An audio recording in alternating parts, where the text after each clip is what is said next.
So I'll give you a little bit, a short background, like I said, about myself, just so you kind of have an understanding of like my experience from a big picture, and then we'll kind of narrow down into the book deal that I just landed, how I did that, and then we're going to go over a lot of different, really useful hands-on tools that you can use to either leverage what you already have or start creating what you need in order to get a book deal. If anyone wants to move forward, I welcome you. If you want to get closer, if anybody in the back wants to get closer, or you want to pull chairs just to make sure you can hear and everything.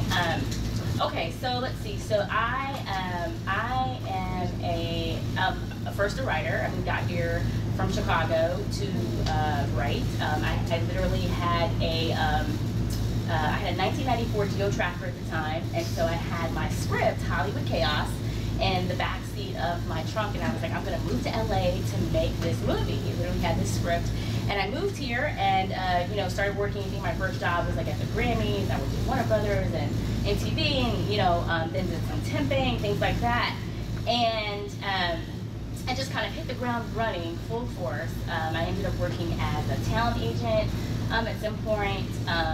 Dived into casting, and while I was casting feature films, I was on set a lot and had an opportunity to see independent filmmaking happen. And about that point, I think in my career, I was maybe at almost 10 years where I had that same screenplay, that was in the backseat, right? And I was like, okay, I see all these people making movies, like it can't be that hard. I mean, I should just try to do it. And literally, like from that moment that I made that decision, just kind of put the word out there because that's what I was doing, and raised the financing. We did it for under $200,000, so it was a SAG ultra low. Raised all the financing myself with contacts and just resources for University of Michigan, so alumni and friends of friends, and just really went all out. We did a little bit of a crowdfunding campaign, didn't raise that much money compared to what I thought we might raise, because I have a pretty thick email list of maybe almost, I don't know, a little over well over 5,000. So I thought, like, with that kind of and they're industry professionals, with that kind of list, like surely I should be able to generate more. We raised maybe about, I want to say, it's hard to remember, maybe $4,000 or something like that. But it was something, it was valuable, but it wasn't like, man, I would have thought it would have been. So anyway, produced that feature film, got it distributed, got paid, got an advance on the film, and then it's with Breaking Glass Pictures. It aired on Hulu, and then some other places that are cool. We continue to get residuals and checks and stuff like that coming in. It actually is going to be coming out on the Urban Movie Channel, I think this summer at some point. The great thing, as you know, about making a movie is that it just continues to live. So if you can find a place for it to air again and again, you just keep kind of getting income coming in. So that's pretty cool. But so during that process, my mother, who's actually the check-in woman who's in town, during that process, she was always encouraging me, you move out here to be a writer. I wanted to do screenwriting, and she was like, for writers, write. So she's like, it's really important that you write as much as possible, just period. So why are you so focused on screenwriting? You're a writer, so why don't you just write other stuff? So I launched a magazine, Hollywood and Vine magazine, which we did for like a couple of years. It was a lot of work. It was a massive 44-page color magazine. You've probably seen it from my email list. And did that for some time, and then I self-published. So I self-published 5 books, and then an ebook. So 6 books in all. And then after doing that, I launched a company to help other people do that called Hollywood and Vine Books, where it's like sort of like I describe it as like a self-publishing partner company. There's a lot of self-publishing companies, and you can do self-publishing on your own. But what happened with me, I'm gonna have a lot of people coming to me saying, "Can you help me? Can you help me?" And I'm like, "No, I can't, because it's like time is money. So I'm doing so many things. So if I'm gonna help you, you have to pay to get the help. It's just impossible to help everybody." So I set up that company as a way to kind of be a middle person to help people with getting that whole thing done. They didn't know where to go for an illustrator, or just the basics, the real mechanics of self-publishing. So I did that, and I've helped a couple of maybe like 6 or 7 clients who've come through and at various stages and where they were, and helped them self-publish their first book or maybe their second book, depending on the situation. During that time, so I've been in LA for about 15 years, and during my time here, I have always wanted to have a book deal. I always wanted to have a book published, you know. My very first book I wrote was a children's picture book, and I thought it was, you know, very in with the times, and I thought that, like, you know, this is definitely something children would read. At the time, I didn't have children, which is kind of funny because now that I have children, when I had them read the books, they weren't really interested in the books. Like the age range, I thought they didn't have an interest in the book that I ended up self-publishing. And I thought that's kind of interesting, so I found it interesting. I didn't really know children like I thought I did. Now I definitely know children and their age ranges and what they read and how they interpret things at certain ages. So if you are into writing children's books, I really encourage you to interact with a lot of, I interact with a lot of children, but look at what they're reading is what I'm saying. Read what they're reading, because what you think that they understand or interpret or like their favorite books, really know like what those favorite books are in that marketplace. So let's see. So during that time frame, my very first, so I published, let's see, four picture books, and then one self-help memoir-ish book, which will raffle off today, and also $2 Amazon. We'll do that later. But so this is my book, Breaking into Hollywood, which is basically it's a memoir. It's a comedic image memoir about me breaking into the business, driving here, the crazy stuff that's happened to me along the way. I had like a roommate from prison, which I didn't know, just like some crazy stuff, you know LA, right? So just some craziness. And so anyway, so the book is sort of like a half journey of breaking in, and then the other half is more instructional on how to, whether you're an actor, writer, producer, tips and websites and advice for actors on, you know, casting, so there was casting and then producing, how to raise money, just different things like that. So this is the book that I did, and so the very first time I finished the book, this is the book I wanted to get a book deal from. I thought, like, this is my brand, Breaking into Hollywood. I have an organization that does this, you know. And I, although, you know, have not had like Oprah-like success, right? I definitely have, you know, broken down some doors, got into some places, have had some really financial success. My very first writing assignment that I had was a $25,000 assignment to ghostwrite a book for someone. So I definitely have, you know, hit those digits where you're like, okay, this is a nice size check for, you know, the work that we hope to be able to do. And I thought, like, okay, this would be a great opportunity to be able to do, you know, Breaking Hollywood book. And I thought, sure, publishers will be interested. And I tried and tried and tried. And for those of you who do know me, you know I'm a doer, right? You know, and for those of you that don't know, I mean, you know, I've got 3 kids. And with 3 kids, you really have to balance your time. So I'm always very effectively doing everything I can to maximize everything. And so meeting people, agents, executives, through this organization, we bring in so many people. And I connect with these people. I stay in touch with them. Some of them reach out to me for different things that they're looking for and things like that. So I was at a place in my career where I didn't quite understand how come I could not get a book deal. It just didn't make sense to me. And I'm seeing books, you go to bookstore, there's like hundreds of thousands. Like, why can't I get a book deal? I can't be that hard. So let's see. Okay, so fast forward a little bit. And so after doing this book, I put the book out, and I did not promote the book. I mean, I agree with you. It's a good question. Let's look. I cannot remember. Let's see. 2014. So 2014, I published this book, and then all I did was basically announced it on my email list and told family and friends. In 2014, social media wasn't really that huge like it is now, so definitely didn't do any social media for it. If I did, it was very minor. And that was basically how I, you know, launched the book. I didn't hire a publicist. I didn't, you know, I had a press release, of course, and just did some of the basic things you do when you think you get a book deal, you know, or when you finish a book, you let people know about it. And gave it as gifts for everyone I knew. We did like a huge job fair with Breaking into Hollywood. So I think we gave out like 200 copies of the book to kind of get the, you know, leverage, you know, started. And, you know, and so I've got tons of people who read the book, have emailed me. I've gotten a lot of great feedback from the book and people that thought it resonated.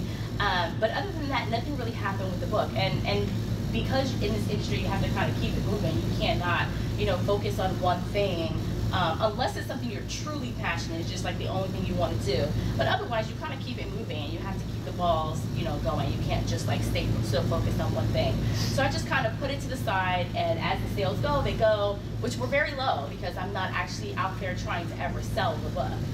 And then after self-publishing that book, I had a publisher that came to me. And during this time, during this whole time, I was unrepresented. I have an agent now, but during the time I was an unrepresented writer. I did not have literary representation.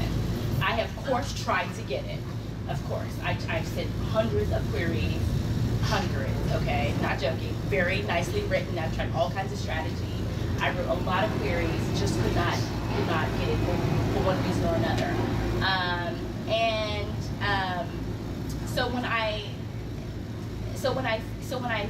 So after publishing that book, a publisher contacted me and asked me if I would be willing to. They wanted to pay me $500 and asked me if I would be willing to basically write another book about breaking into Hollywood, but more nonfiction and less about like my journey into it. And and when you're writing, for those who are readers, when you read nonfiction books, self-help books, the author is still putting some of their spice of their life in there. So that was okay, but they wanted it not to be so much of a memoir, right? Okay, and so they came to me, and they had this almost like a little small proposal they brought to me and said, there's something I wanted to do. Timing was pretty fast. It was gonna be maybe like 2 months where they wanted me to spend the time to write it. It was gonna be a fairly short book. And I was just like, why would I do this for $500? Is super cheap. And then, I already have this book. Like, I put my heart and soul into here. Like, if you want to, the information is there already. So why am I going to do this just to be published with a legitimate publisher? Because they were legitimate, but they weren't huge. They were not big. They were definitely small, and a small independent publisher. And I just didn't really see the value in it. So I said, thank you for coming to me. I so appreciate it, but this is not something I'm looking at doing right now with my timing. And the 2-month period, I had to turn over whatever I was doing at the time, because I think I was on a film, casting something. It wasn't worth it in my mind at that time. And I still today think that was a great decision, but I would, but I thought very long and hard about it, which I encourage people to do when you have opportunities to come to you, really want to think long and hard about it. So anyway, I passed on the opportunity to sort of republish a Breaking Into Hollywood book. And then, let's see, so how did I get repped? Okay, so we're gonna fast forward a little bit career-wise for me. At this point, I was probably producing films, working in reality. I've had about 14 shows optioned in reality television. None have been actually sold to networks. 2 are right now, and this is all in the last 2 years, and sort of time-wise. Last 2 years, I've optioned about 14 TV shows that are unscripted, and during those 2 years, I have always. How many of you subscribe to the Writers Magazine? Writers Magazine. One person. Writers Digest. The Writer. It's called The Writer. It's called The Writer. The Writer. How many of you subscribe to The Writer? The Writer. This is important. This is probably the most valuable piece of information you will get today, is subscribe to this magazine. At least pick up one. At least go to, Barnes and Nobles at the farmer's market or wherever and get one copy of the magazine to have. And if you decide that you want to subscribe to it, great. It's really reasonable. It's not like the Hollywood Reporter where it's like $200 or something like that for the year. It's like maybe $10 or something per issue or something like that. It's very reasonable, and it is very worth it. The information is incredible. I cannot be more of an advocate for the magazine. They're not paying me to say this. It's just a great magazine. I found it very useful and instrumental in all the questions and things you guys kind of brought up and talked about, how to adapt a screenplay into a book and just different things. They cover it all throughout the year, or not in one packed issue. It's pretty focused. So throughout my last 2 years, I've been reading the magazines when I can, and always trying to get the information. And so I decided I had this really cool idea to do a mom's devotional, right? Okay, so a lot of times I would, and I wonder if I should let me backtrack a little bit. So in coming to a lot of the Breaking Into Hollywood events, one of the things that I've learned from a lot of our speakers is they say that you really need to focus on branding yourself And basically, you should try to, whatever content you're creating, whatever films you're doing, you should try to create stuff that really resonates with who you are as a person, not so much what's selling. And I go back and forth with that thought process. I really believe that that is somewhat not true for everyone.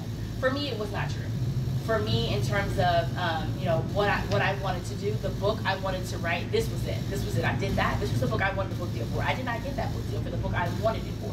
There were many books I wanted to get a book deal for, but I did not get that book deal for that. So, and so to give you that example is I had this idea to do a devotional for moms. That's my world, right? Like, okay, I'm a Christian, and I interact with my children, but I learn a lot from my children. I listen to all these devotionals for moms, and they're always like so corny. And I was like, it would be cool. I could come from a different direction in terms of what's a devotional? Okay, a devotional would be like little anecdotes, stories that are short. So you read them like one a day. You might read it or a week. You might read it a week or a day. So that chapter you're going to read today or for the week.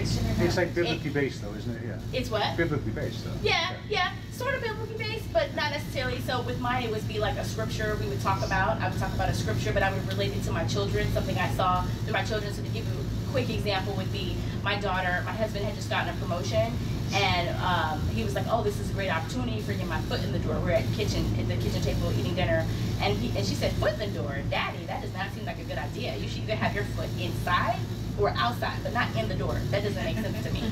And we're like, oh my gosh, that is so hilarious, but so true, right? If you want something in life, you better commit to it, right? All in or all out, not like that little, middle. So that would be like an example. That was the chapter. So foot in the door, and then we have a scripture that goes with it, and it's just like a really short. That story I just told you, my little thoughts, and it's short, and then you maybe have some time, quiet time to yourself. You think about how does this apply to your life. So that's a devotional. And so I had this cool idea. It was very true to sort of who I am and what I want to put out there. And so I just randomly got the idea, like one day randomly, and I said, you know what?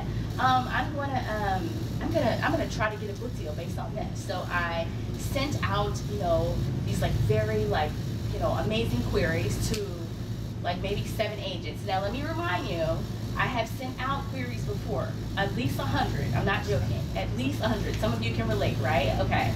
At least 100 queries and no replies or just no thank you. How many queries to agents you're talking about? Query to agents, yes. Query I'm sorry, I came in late, so I'm just going to... No, that's okay, that's okay. That's okay. Queries wherever to find the place, so... Yes, no, that's okay. Queries to agents. So I sent out about 100 or so. I mean, probably more, honestly, but I'm just trying to be modest. So I don't seem so like, But so I sent out no response. And so with this one, I had this Proverbs 31. It's called Proverbs 31 Moms, and I had sent out an email to it was like maybe like midnight, like 7 agents, and I said something kind of funny like I've got more businesses than I do kids, and here's my little journey or whatever. This is how the book I want to write. Went to sleep, woke up, and all of them had requested to read the book. And I was like, a minute? Hold on a second. Okay. Did you read the book? Yeah. No, I had not written the book, and we're going to go into that. So, so I said, oh, wow. Okay, this is interesting. I don't have this book written yet, but okay, cool that they're interested. So, first important thing for you to know is nonfiction, fiction, okay? With fiction books, for the most part, a fiction book needs to be complete. For the most part. For a nonfiction book, it does not and should not and do not waste your time completing it. A nonfiction book does not need to be complete and quite frankly should not be complete. Why? You don't need to, I don't want to say waste your time, but it's a lot of unnecessary effort because you can get a book deal where they're going to pay you in advance, hopefully if you get a good publisher, right, to write that book and then complete it and move forward with the process, okay? So nonfiction, so 90, I think the percentage is pretty high, about 90% of book deals occur from book proposals, which we'll go over, okay? Now, Sexy question. Yeah, I've read a little bit about, I'm hoping it's not true, but the one exception to that is memoirs. Memoirs, no, I think I think pretty much anything that is real. I want that to be the answer. Yeah. I don't want, mine's kind of done. I mean, but anyway. Yeah, Okay, I think anything I'll that go on is real. Now I know some people do kind of like what this woman was suggesting. They do a memoir, but it's fiction, so they're going to change it over, Yeah. and it's not going to. But if it's a straight nonfiction book, which of course we all know nonfiction, you know, I always have to remember like, okay, fiction is fake, nonfiction not fake. Okay, that's how I remember. Fiction fake. That's how I remember it. So, but yeah, so basically. Yeah, you're good. Yeah, Awesome. you're good. And it doesn't hurt. Like if you have it already done, that's fine. But I just don't want to waste. I don't want you to waste your time. Like time is so precious. So I don't want you to have this great book idea and then think you've got to spend a year. It took me a good year to write this great nonfiction book. Like you know, it takes time to write good material. You know, especially with life going on happening. So right. So remember that. So nonfiction, you just need to have a book proposal. For fiction, you do need to complete the book. Now there are some fiction books that do get sold based off of proposals, based on the author's track record, or just something that's so, you know, unique, or like, I don't even want to say unique, something dead on, built on something else. You know, it's coming from another franchise or property or something that's really, really strong. But for the most part, I would say all of us in this room, if I included, if we were going to write a fiction, you would need to write it out. You would write it out. Now you can test the waters and contact agents and or publishers to get a sense of, you know, if there would be interest in your book, you know what I mean? And then they're like, oh, people are interested, let me go start writing it, you know? And if you let's say you send out 10 queries, right, for a fiction book to literary agents, right, or to publishers. How do you get them to read your proposal? We're gonna go through it. We're gonna go through it. So let's say for the fiction space, if you were to kind of test out the waters a little bit and like send queries to either literary agents or publishers just to see if there was interest, and you got no interest in this one, and then you sent another set of queries but a totally different book, and then you got interest, well, that's a clear sign. Focus on that interest one. And then you can either reply back and say, hey, I'm not done, or just ignore it and just whatever, you know, just kind of ignore the emails. And then go back to the writing board for a year later, they'll forget about it. You're not going to keep following up with you, trust me. And then you can circle back and be like, yeah, I got that book you requested. Like, really, that's how it is. Sometimes we get so in our own heads, and we're like, oh, if I email the agent, and then he requested, and then I don't send it, he's going to think, no, he's not even going to remember you. Like, his day is busy, you know what I mean? It's not that serious. And so, okay, so I sent, so can you just, Oh, quick question. So if you haven't finished a book, say it's a fiction, you Yes. haven't finished a book, you wrote the proposal and they're very interested, then do you get back to them or you don't? You just stay quiet? if you mean, well, for a fiction book, you wouldn't write a proposal. So for a fiction book, your book is going to need to be complete, okay? If it's a nonfiction book, I'm going to walk you down that pathway. We're going to walk down that path. But if it's fiction, right, if it's fake, your book needs to be complete. Now, my idea of just testing the waters a little bit, like you're developing it and you want to know, like, if this is it, and you're going to send them an email and they get back to you, yeah, I would either just be like, hey, you know, you could be honest and say, hey, I'm just trying to generate interest because, you know, as a writer, I spent like 3 years working on my last book and I don't want to do that again. Like, agents get it. Like, they get it. You know, like, they'll understand. You know, if you, like, I have an agent, I'm like, listen, I can't do that. Like, I cannot spend 3 years, are you joking, without someone paying me to write? Like, no. So it's right? okay to say that? Yeah, it's okay to be honest. Just a short snippet, be honest, and they'll just be like, whatever, they'll probably delete it and won't even pay attention to you, but that's okay. At least you got what you needed, which is confirmation on which book to write. Yeah. Which is stay on that path to write this one or decide to write another fiction book, okay? So let me finish up my example and then I'll go through the specifics on how to get them to open your emails. So anyway, so I sent out my query via email, right, that night for the Proverbs 31 Mom's Devotional. Got an email the next morning from all the agents who I had sent the email to. I think almost all of them requested it. I was like, wow. Now what they were requesting is my book proposal. So at that point I had a completed book proposal because it was a nonfiction book, okay? So I had a completed book proposal and they all requested to read my completed book proposal. I sent them my completed book proposal. They got back to me in 24 hours. I was like, oh my goodness, I must be onto something. Like, this is nuts. Like, this never happens, okay? And 2 of them wanted to sign me. I was like, what? This is crazy. Oh my gosh, this is it. Yes, right? That's what I thought. And the other ones kind of explained why they weren't interested and, you know, whatever. So I signed with one of them, who I'm still with today and will probably stay there for a long time because I really like my agency. But anyway, so signed with my agent, and then the process started. So basically, at that point, my agent had to take my book proposal and start sending it out to publishers, right? We got right on it. I mean, he sent me a list in a couple of weeks of like where he'd sent it. It was, I mean, on down. It was like the top, Simon, you know, Harper. I mean, I was like, what? Like, it was all the way down the list, right? And maybe the first 20 batch, and they were all no. Then he's like, don't worry, no, this is a great book, like, don't worry. Then the next batch, you know, send it out. They were all, what? No. All right. Then it was like tier 3. They were all, that's right. They were all no. I was like, oh my gosh, I don't understand. How is this possible? Like, I wrote this great query, this agent, maybe I should have went with the other agent. And I was like, no, I mean, like, the book is the book, right? The proposal is the proposal. Like, it was strong, you know? And the feedback that came back was, and you would show me, you know, the emails, kind of copying and pasting emails and saying, she's a great writer, she's got a strong voice, and we like what she's writing, and she's being true to herself, and we love to work with her at some point, but her platform is just too small. The kind of book she's writing, we would want it to come from like Joel Osteen's wife, for example, okay? Someone who's like a pastor's wife of a big church. On top of that, because I'm a mom and I'm a Christian, they're sort of like, but I'm not a pastor's wife. I'm not a preacher or anything that's like a leadership in the church. I'm just an everyday girl going to church. Set up your own church. Right, right. Gotta set up a church, right, to like get this book going. So because my platform wasn't large enough, apparently they weren't interested. And for some time, I was like, that seems so not fair. Like, I can write this great book, but what does the platform really matter? Why does platform matter? I'm not here to argue or debate about it, but that's what they said, right? The platform was important. Why is a platform important? We all know what platform is, right? And why is it important? Because you gotta get someone to buy those books, right? At the end of the day. And it's like, you know, for those of you who know Bishop T.D. Jakes, if he puts out a book, as soon as we know it's out, boom, it's sold. Like, everybody just goes and buys the book. Yes, the people have to go on some book tours, but for the most part, books just sell.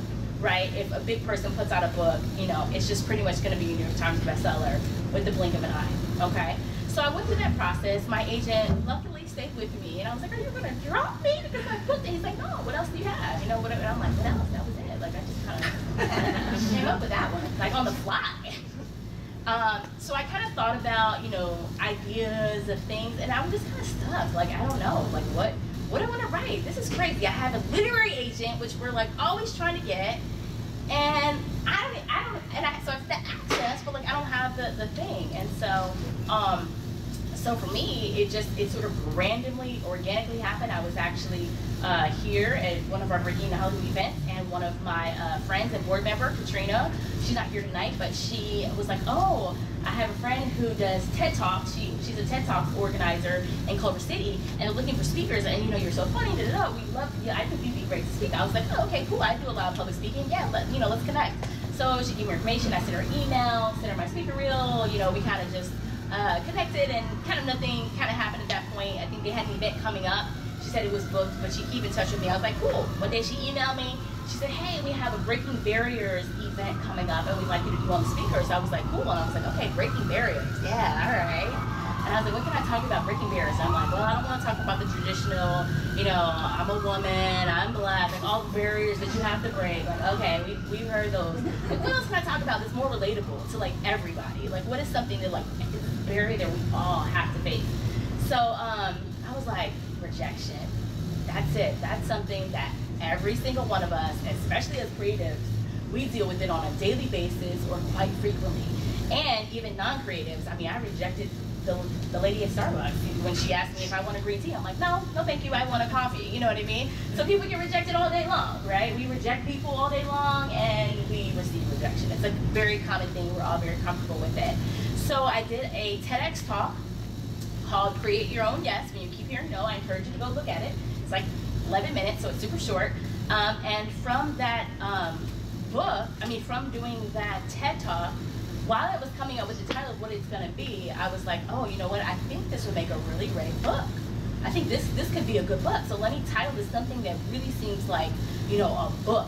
So Create Your Yes is the name of the book that I actually have the book deal for, right? It's called Create Your Yes is the book deal.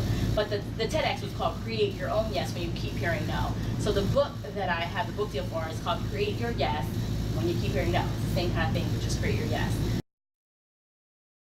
Very similar to if you've read the book Make Your Bed, which is like from a, what's his name, a colonel who he did like a major graduation speech in I think University of Texas, and he talks about how the military influenced, you know, his decisions to, how the military, what you learn in the military, you know, swimming with sharks and making your bed and just being so orderly can help you be successful in life. It's sort of like the principles. And so, so Create Your Yes. So my book is basically based on like the entertainment experience that I've had and how to like basically take rejection and create your own opportunities for you. That's essentially my talk, and that's essentially what the book is. And so from that, so I did the talk, you know, didn't go viral or anything crazy. It was just, you know, it's got maybe like 3,000 views, you know, nothing major, but, you know, nice. So people got lots of great response from people, a lot of emails from random people, from close people that I didn't really expect. And I started sending some to my agent. He was like, Angela, this is something. You really need to do it. So I was like, okay. So I put together a book proposal. And it, you know, took me quite a while because a lot of things going on. Put together a proposal, sent it to him. He was like, I love it, I'm getting it out. So I sent it to him like on Monday, let's just say. He said, I'm getting it out, I'm making a list of people. Thursday, he sent me the list of who we're going to send it to. I was like, great, let's go. And like by Tuesday, we got an offer. And I was like, what? Oh my gosh, this is crazy. Okay. You know, and so we waited for some others and so forth. And, you know, eventually got to where we are today, which is a book deal, you know, signed.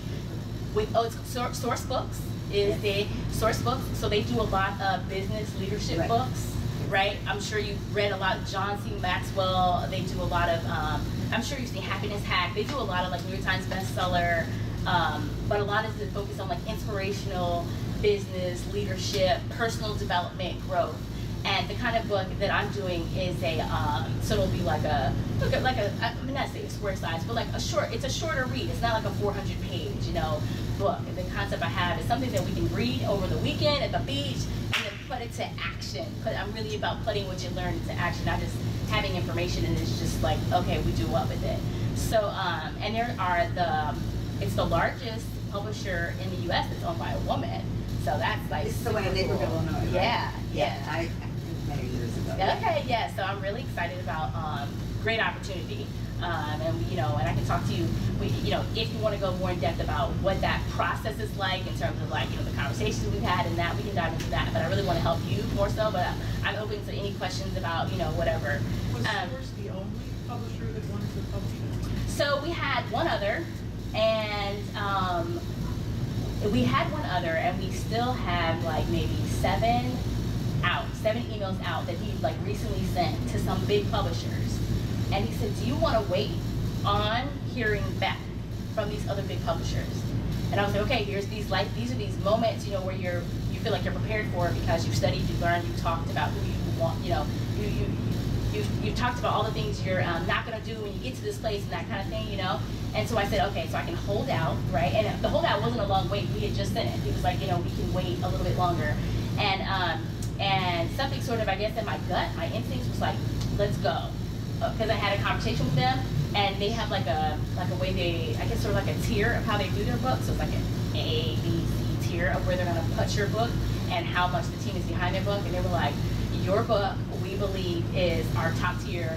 Everybody in the whole company is going to get behind this book. You're going to have a publicist starting at this point. We're going to push this. You know, we have an actual Today Show and this and that, and we're going to push this book. And I said, well, how many copies do you think we can sell? Like, how many do you think you think typically we should try to sell? Is it like, you know, 10,000 the first year, you know, 100,000? She was like, Angela, to be honest, I think you can do 1 million copies. I was like, what? Oh, let's sign. Like, it's great sales. Thank you very much, right? She can tell it to everybody, right? But the point is, and so something in my gut just said, let's do it and not wait, because I've had experience before, I'll tell you, with my film, where I sort of did that waiting game, and then it turned out to just be like, not a good situation. And they kept following up with us. They kept saying, hey, is she going to do this? Because we really want to get into our quarter, you know, whatever the business terms are, this quarter of Right. whatever. We want to get it going. Is she going to do this deal? Is she going to do it? And we're like, I'm like, let's do it, you know? So, yeah. So, okay. So that is sort of in a nutshell. Yes. Say one thing Mhm. that you need to say? Yes. You had a platform for this book. Okay, let's talk about that. So It's really clear from who you are. And yeah, and so well, here's the thing. So let's talk about that, because what's interesting to me is the reason why I didn't get the other book deal, right, was because they said my platform wasn't large enough. Guess what? I didn't change from those 2 years. I had the same platform, right? I had the same platform. I'm the same person. Nothing has changed, right? I'm still the same Christian mom, right? But I chose a different topic to cover. It's a topic to which you have credibility. Right. I chose it. It's not, now the book is not about entertainment though. No, I know. but Right. still. It's business, right? It's basically business savvy. I'm telling, you know, a lawyer, when you get rejected, how does that play out, right? But what it is that when I think about what do people look to Angela for? They look to Angela, like you're saying, for that entertainment, you know, industry experience advice. They look at Angela for that business advice. They look at Angela, I do career coaching with people for that, like our inspiration and things like that. That's what they were looking for me. They weren't looking for me to give something about a Proverbs 31 moms thing, even though that's who I was. Not that I can't deliver that well, but that's not what they were looking for from me. That's not what the world wanted from me, right? That's not what the agent, I should say the world, but that's not what the agents wanted. That's not what they felt they could sell. That's not what the publishers thought. The publishers didn't think they could sell that, right? Whether or not I could for a first-time book author. They didn't think they could do it. But I'm the same person. I didn't change, but I changed the type of book. Now, if we were to scale back with my 6 books, right, of all the 6 books I've done, I never was thinking about doing a Create Your Yes book along the way. This popped up out of nowhere. Like, it was literally like, boom, today, so, oh, let's do a book deal. Like, it was just all very organic and random. It wasn't the thing I was planning on, right? It wasn't the thing that I wanted. I do want this, and I'm grateful for the opportunity, but I wanted many other book deals along the way, And those book deals did not happen the way that I wanted them to occur, right? Okay, but it happened because of the platform. Now we're going to talk about that. So so what we're going to do is to kind of scale back and go to helping you guys to make sure that you get some of the really specific things on how to do what you're doing. The fiction space is pretty easy to kind of cover because there's really nothing I can do to help you in that area. Unfortunately, because the fiction space is, one, you need to get your book done. Right? When it comes to fiction, your book needs to be complete. The area where I can help you is the agent, is getting an agent, right? So we're gonna dive into how you get that agent. So getting an agent, and then once you have those 2 components, your finished book and your agent, you are good. That's it. That's all you need. Now, if you really want to elevate yourself as a fiction writer, yes, you need a platform too, right? You need a platform to be able to sell the books. But because the fiction space is driven by genre, right, you don't need as much of a platform because they market it, it's about the book. It's about, this is Black Panther, this is a comic, whatever your if it's for teens or whatever, your, you know, sci-fi, they're marketing it to that group who already is invested, you know, in that content. So they don't really care who's writing the book necessarily. They just care about that, you know, that imagination, where you're, that world, that imaginary world you're gonna take them on. So really all you need is your complete book, and then you need to find amazing agents, or an amazing agent. You just need one agent, right? But you're gonna have to get them through sending multiple queries, which we'll go over. And like I said, if you wanna, you know, have a little heads up, a little bit more, leverage yourself a little bit more, then you would have a platform. So that's on the fiction side. Okay, on the nonfiction side, you need to not have your book done. You can, but you don't need to. It could be halfway, it could be no way. It could be a seed of an idea, literally a seed. So if you're really creative and you're able to really, you know, come up with ideas, you know, do that. Spend some time. It might be worth some time developing seeds of ideas for a book, for nonfiction, and seeing, you know, can you leverage that? Can you make some money from that? And then maybe that could, you know, give you some income.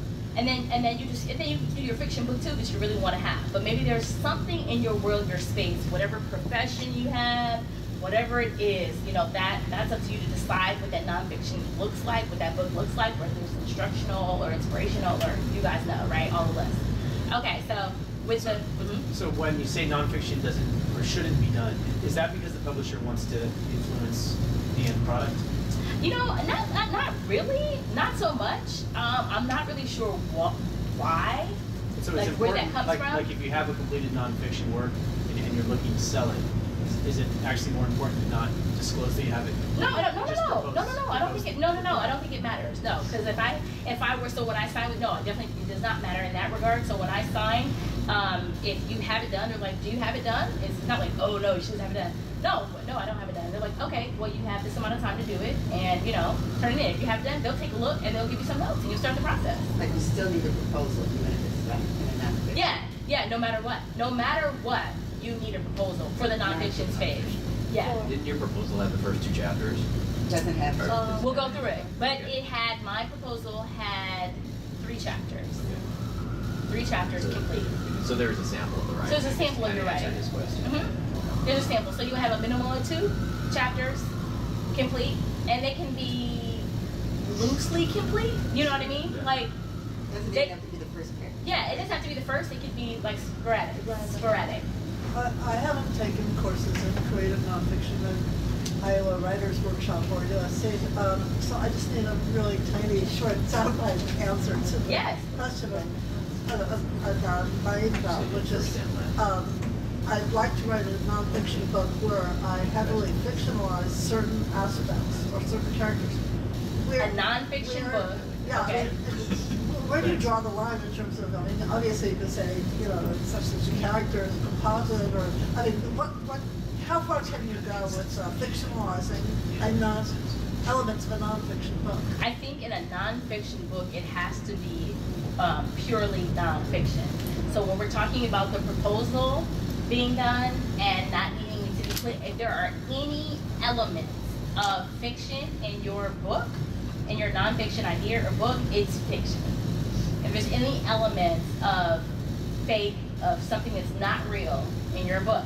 Now, when I say that, now if you're like changing someone's name, if it's like a real story, but you don't like, Well, you yeah, know, there have been a lot of anthropological nonfiction books where they have changed character names to protect the no, if you're changing, yeah, so that's the only thing, right? Just names. So if you're changing the names, or even like yeah, I would say names, company name, or something that's like very situational. Let's say you were talking about Starbucks.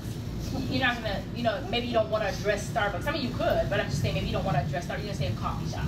I mean, or you might say you might change it from a coffee shop to a cafe. So it's not exactly a coffee shop. You're making it like it's a restaurant.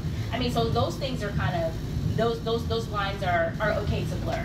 It's just that, so when I say nonfiction, we're talking about the wide picture of your work. Is this all real? Is this factual? Where the small things to protect someone are totally different. So you don't have to list like, if I'm talking about a coaching example of a client I have, I'm not gonna say, I may not even say the person's profession. I might change, if it's an accountant client, I might change to a lawyer, just so that it's not, you know what I mean? Just a legal coverage. Yeah, so the legal aspects So are the fine. term creative nonfiction doesn't have anything to do with creating anything. Right. Yeah, correct.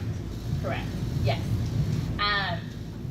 Okay, so you're gonna have your book that's not gonna be complete for your nonfiction. You're gonna have your book proposal, okay? And we're going to dive into basically what that book proposal looks like in a sec. And after your book proposal is done, then you're gonna have to go through querying agents, right? And I should put this on this side too, and or publishers. So like source books, where I am, time? Can you give me time? Okay. 8:10. I just saw you going to, so Sourcebooks is actually a publishing company where you could, I believe, submit to them. You have to read the requirements. Yeah. So there's a lot of really great publishing houses that are not like the top, or some of the tops have imprints, right? That are smaller, Right. that might be open to submissions from you Correct. for fiction or nonfiction. So you don't always need an agent, so sometimes you can just submit directly to the publisher and you'll just get their guidelines, and that's why I recommend the Writer magazine, because we talked in the thing, which we'll talk about. I said you guys are going to get a list of agents. So in the Writer magazine, at the end of their magazine, not every issue, but a lot of the issues they'll say like, okay, all the agency, literary agency interested in literary fiction, general fiction, reference, biography, computers, technology, business, history, travel, lifestyle, science, memoir, cultural history, creative nonfiction, gay, lesbian fiction. Submit queries by email, and then they have their contact information, right? You're giving us a list of 60 agencies. Yeah, I'm going to give you right? that. Yeah, I'm going to give you that. But I'm just giving you that in this magazine, right? They have a list of, they do this for agencies and they do it for publishers. Yeah. So they do this for publishing too. So you'll see a list of publishers they'll have, and they'll talk about what they're looking for with their websites and some of their brief guidelines, but then you'll have to actually go to their websites full on. So you can submit to them directly. Basically, querying an agent and querying a publisher are pretty much the same, but we'll kind of talk a little bit through that. So, okay, so basically you have your we're talking about nonfiction. You have your book that's either done or not done, doesn't matter. You need a proposal. It's an absolute must. You will not get a book deal without a book proposal, period. Unless you are famous, okay? And even then you might need one. Okay, and so, and then after that is your querying. You're gonna, once you have your proposal, you're gonna query your agent, or to get an agent, or you're gonna query to get publishers, okay? Now, there's a little nugget about when you're querying literary agents and publishers, which is very different than when you're querying screenwriting agents and maybe production companies, is that they like to know that you are simultaneously submitting.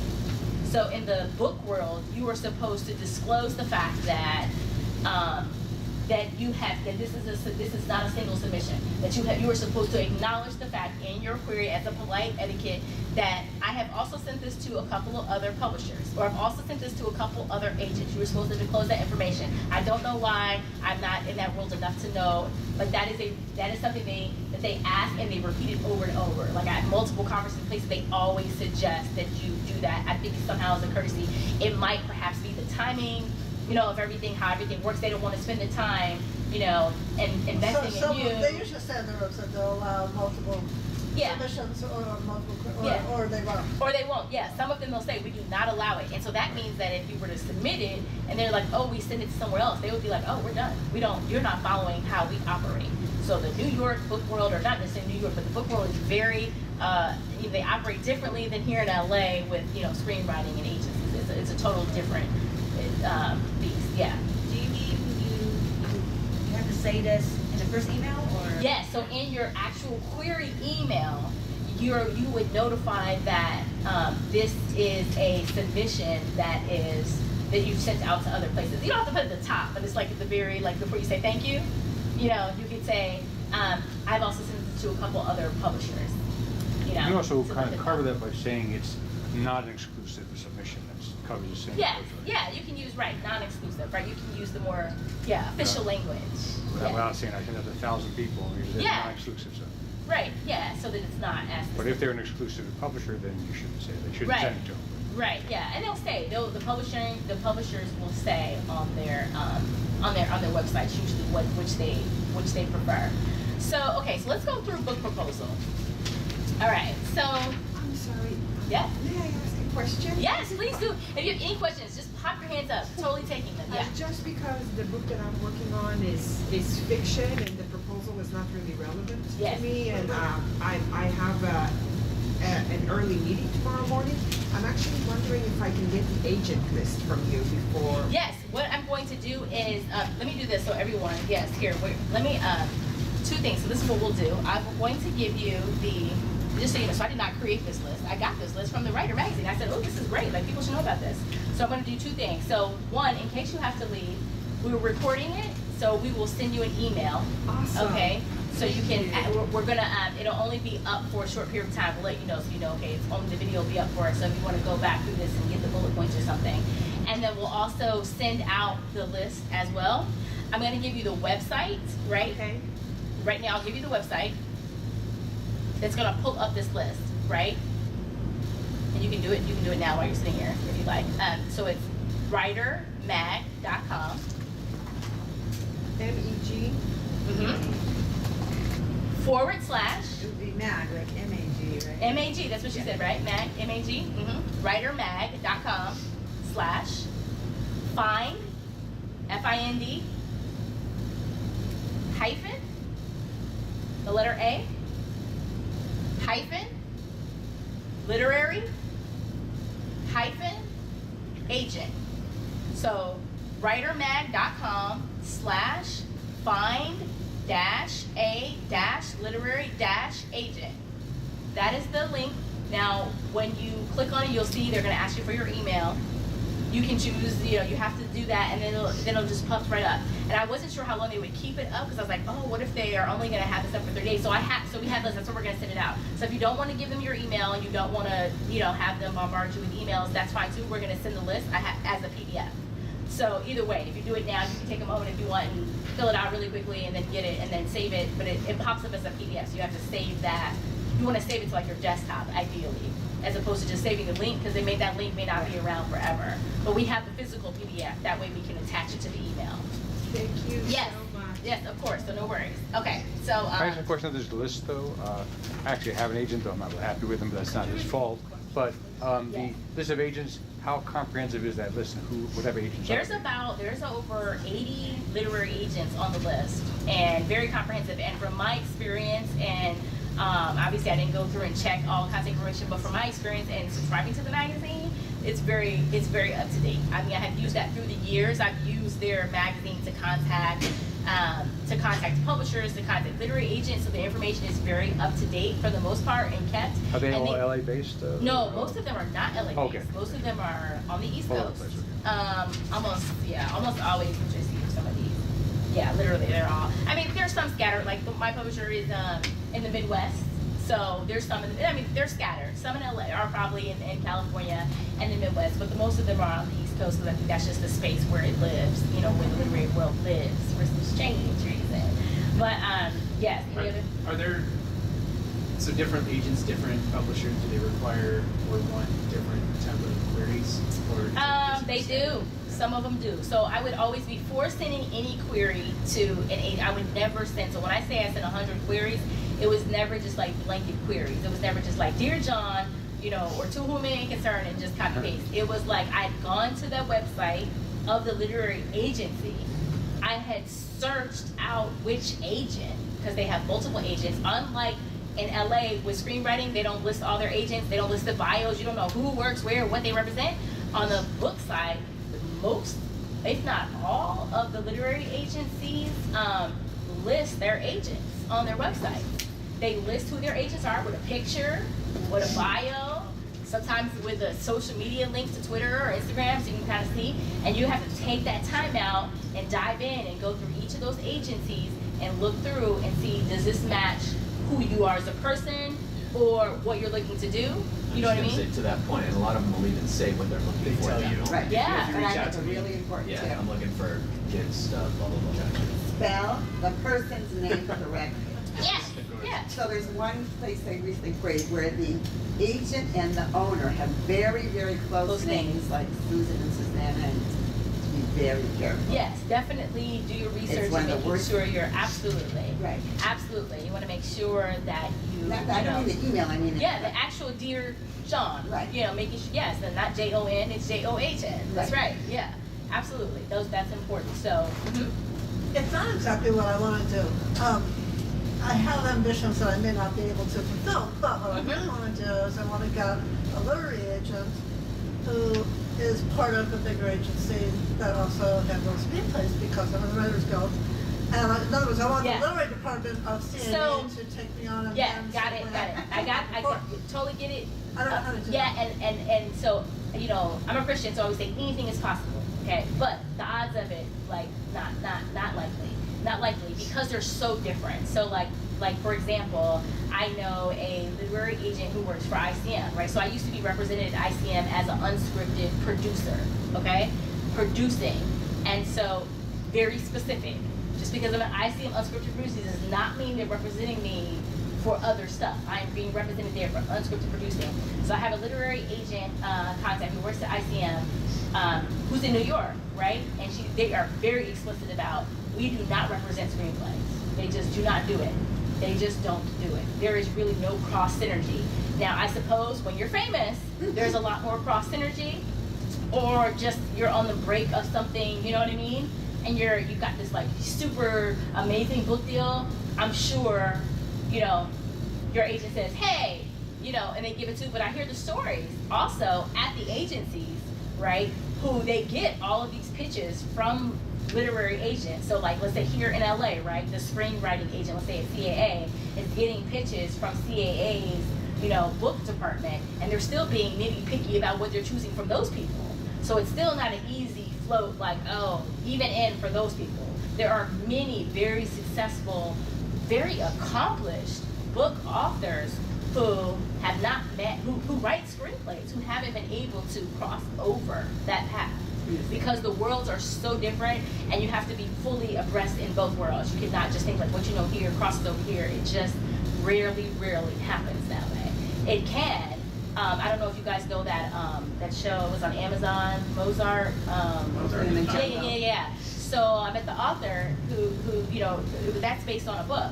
And so I met the author. Yeah, it's based on a book. We spoke together on this panel, and so I met the author, and she talked about how it all happened so fast for her. She had signed her book deal with a known publisher, and then someone from Amazon somehow contacted them, and then moved forward, and it was like happened so fast. She thought, oh, this must be how it is. So then she had another book, and she finished that book, and so she was like, oh, this is how it's gonna be, you know. And then it became, she was like, oh wow, so it's a little bit harder for it to happen. That was just like whatever, you know, a fluke that sort of happened. But that's not a common thing that happens. But I wouldn't worry so much about it. I don't think it's necessary. Like, you're still gonna have to put in, even if you had like both of those agents, you're still gonna put in the same amount of work. Like, you're gonna put in the same effort towards it either way. Do you know what I mean? So if you're represented as a screenwriter with an agent or a manager, and you're represented as, you know, for books, you're gonna put in the same amount of effort for each of those worlds. They're two different worlds. And I know that, you know, for the kinds of books I want to do, they get packaged in-house by the big agencies anyway. And it just seems like to make sense. But I don't know how to break through I don't know how to break through.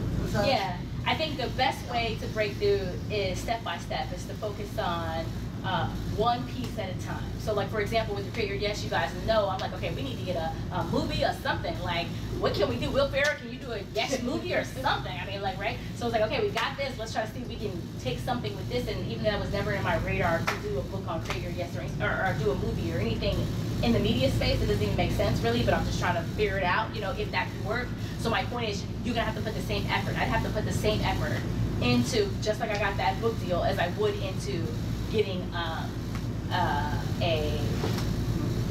movie deal. The only exception to that might be the unscripted space. You might be more likely to get something going quicker if it was unscripted, but that's not what you're doing, you know.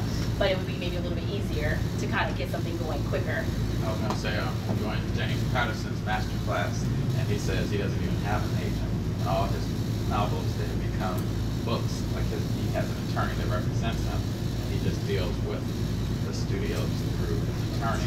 I took that master class, but it's it's so established, right? Yeah. It's two different worlds, and they don't like have lunch with each other like in the media space where they all know each other, go to each other's houses.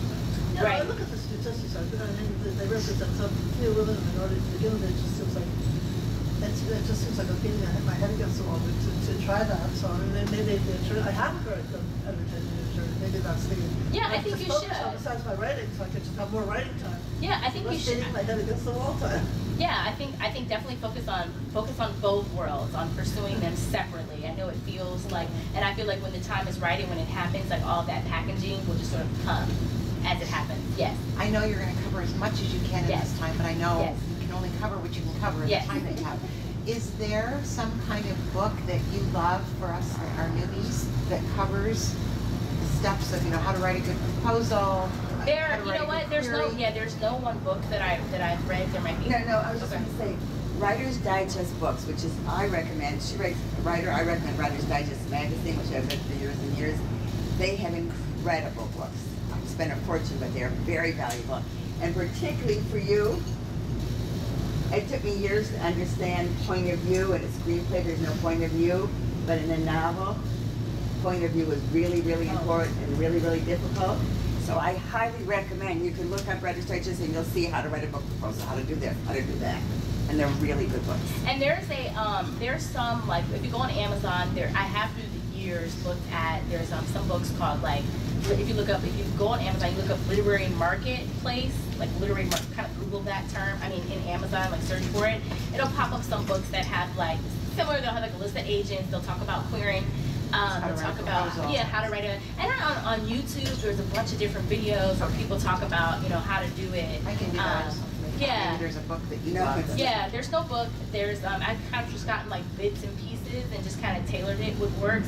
I really think at the end of the day though, like there's no like real perfect way to do it. It's just like if your content is strong, I think the rest doesn't really matter, even if there's a couple typos. Like honestly, you know what I mean? Yes. So I think at the end of the day, if your book is strong, if your platform is strong, if your thing is strong, they're not like, oh, it's got to be like this. And like when I sent my book proposal to my agent, he did say, oh, can you do this to it? Can you add in, a list of the chapters? I had a list of the chapters, but he said, can you talk a little bit about what you're going to talk about for each chapter? Just like maybe like 2 lines, literally 2 lines. Annotated Kind of says, okay, this is what this is going to be. This is what this is going to be. So A little he helps nicer. guide you in that process. Right, for just like, a couple little things that had to be added. But for the most part, it was the same proposal I used for my Proverbs 31 moms. It just took out the content, deleted it, and started over, added the bio to be not Christian and more about business and, cut my best foot forward there. So let's go through what a book proposal looks like. But always keep in mind, the screenwriting industry is constantly looking for very good books that have sold well. If they have in the past, Right. and especially Yeah, now they that sell movies well. are more expensive. Absolutely. They're constantly looking. Yeah, they are, and that's important, to sell well. Non-fiction or fiction. The screenwriting industry is hot Yeah. on books. I do. I think that, I think the fact when a screenwriter, when a book is published and it does well, of course, that's a good thing. But I think it's also hard too, right? We all know, like, there's a lot of great, amazing books that don't have movies, right? But it is. They're always looking for it. And I also think self-publishing. I don't knock self-publishing, which is what I did too. Because what happens with self-publishing, which I'll talk about as well towards the end a little bit, which is why I started, my company, Help Me Find Books, is because with self-publishing, it shows that you understand the publishing process, right? When you go through the self-publishing process, you yourself understand it more. So you're not asking your publisher, and not that they don't mind, but you're not asking 50 questions. The first thing they said to me each time I get to say, okay, so we're not sure how you want to work. Do you want to send, you can, we're all about servicing you. So if you want to send us, parts of your book and you want our feedback, if you want to just come to the end, just with a finished product, I'm like, feedback? No. I'm going to send you the book, and then you can tell me what you want me to change, and then I'll put all my I'll change whatever you need, and then go back to you. But we're not going to do this back and forth process. I mean, I'll be missing emails. Like, no. She's like, this is exactly what we like to hear. I said, oh, that's funny. She's like, yeah, a lot of writers like to do this development process, and we just can't stand it. But we offer it. So, so we want people to feel comfortable. I was like, oh, no, we can just do, So I forgot why I was making that point, but hopefully that was useful, the point. But, Oh. Yeah. Me? Oh, Yeah. okay. I was just wondering if you self-publish. oh, yes, self-publishing, that's what we're If saying. you self-publish, like say for example, a children's Yes, picture book, which I did, yeah. and then you decide that you want to get a traditional publisher, does it hurt? Okay, yes, let's talk about that. Okay. There's a book that I can talk about that is exactly what happened. Okay, you want to talk about your example? Well, or- I and didn't can write this go book. through? This is Okay. the little cowboy on the desert that wrote this amazing book. Oh, yeah, okay. Yeah, I think it sort of piggybacks with what she's gonna say. Oh. Yeah. And this is just quick. I'm not going to, Yeah. I want you to speak more. So he wrote this amazing book that's about the environment and what's happening. He didn't write it because of what's happening now. He wrote it a few years ago, and it's so timely. But he's taken real events that have happened, like he writes about Steve Irwin in the book, and he uses Steve Irwin's name. So he self-published it, and then he tried to get a book deal. He self-published Mhm. it, didn't know what he was doing. He just spent $18,000 on an editor, got really good editing, Which I got would it not recommend, that's self-published. too much money. Right. Yeah. He lives in the middle of Yeah, nowhere. yes, I get it, Yeah. I get it, I know. So people he do found crazy me, things, and right. I don't know anything about this. Right. I just believe in the book wholeheartedly. Okay. And I was moving to LA. So in the publishers that I've talked to, I've only talked to a few. They said he kind of shot himself in Yes, the foot okay. because he didn't build Right. a platform on social media. So there's- he hasn't sold many copies, and none of these publishers will even look at it. Too late. Unless you sell, so Bruce Lipton is a very known scientist, right? So he wrote The Biology of Belief, and he was rejected by very, very many publishers in New York. The moment he self-published, because he really knew exactly what he was talking about, is the science of epigenetics, science, right? DNA, blah, blah, blah, how to change your mind, the power of intention. So kind of like along with Wayne Dyer, the father of motivation, right? He sold 500,000 copies. And so then they decided and then so pretty much what happened, Hay House looked at him and was like, oh my God, we can make even more money. If we repackage. Correct. Which is what happened with Barack Obama. His very first book, he self-published his first memoir. Many people don't know that, but he self-published his very first memoir. And Legally Blonde was a self-published book. I mean, I can go on and on. But lots of agents and publishers will say whether they will consider it. They will, right. So a lot of stuff, so let's dive in a little bit. Okay, so there's a couple different ways to go about it. So yes and no, can it hurt? Yes, it can. If you self-publish a book on Amazon, release it, and then do like I did, don't push it, don't sell it, just let it happen. That's what you do. And even if you kind of push it a little bit and you're making like, 10 sales a week, or like, no. If you're not selling at least 10,000 copies within that year, at least, yes, you're shooting yourself in the foot. No one will want to take that book and publish it. You'll say, well, how do they know? Because they can track it. They easily have ways, and you can try to say, oh, but I bought the books up front and then sold them at conferences. Doesn't work. They understand how to figure it all out. They know exactly how many books you purchased. They know exactly how many books you sold on Amazon. So there's no way of getting around the idea of selling. So if you're going to publish a book and you're going to put it out there, you better put it out there hardcore and go. Now, the exception, or the way to get around that, is to self-publish with the intent to just create source material, just with the intent to have a sample completed product, okay? And so to do that, you would go through similar steps to get your hard copy book, but you would not release it on Amazon. It would never be tracked anywhere. It would never be released. It would just simply be created. And then you could go into pitch meetings. You could go to wherever, but you're Hard not. copy, not no ebook, just a hard. You could have an ebook too, but it would never go anywhere. It's not something you're selling. So if someone Googles it, they don't find one press release about it. Interesting. There is nothing. It does not exist. It's a secret. So you just strictly published it just to pitch, and you say that this is a pitch. This is a book I published just to pitch. This is a pitch book. That's what you call it, a pitch book. This is not something I published. It's not a published book. Don't go on, it's published. It's a pitch book. I created just for this moment with you and I in this room. That's what it's for. And I've never released it ever before, and you hype that up. So that they get a sense of, oh, okay, we got something that hasn't been released yet, but look at it. And you're in the room, when you say in the room, you're in the room with traditional publishing. Okay, so sorry, because I scaled over to the film. That's my brain. I went over to adapting it. So scale back. So for traditional publishers, what you would do is in your email, you would basically just state you have if it's nonfiction, you just say your book. I mean, like, wait. Children's picture book. If you have a children's picture book, right? What you're going to do is just show samples of your images and your book. You don't need to say you have a finished book. I wouldn't really even say you had a finished book with it. I mean, I would just say, like, here's the story. Because with a children's book, you just submit your story, which is your 10, 15 pages, whatever, right? You just submit your story. So in a children's book, when you submit, they request to see your whole story. If it's like a picture book, okay? If it's a picture book, they're gonna say, give me your whole story. If it's a picture book. If it's like a longer book, they're just gonna say for the first 2 chapters.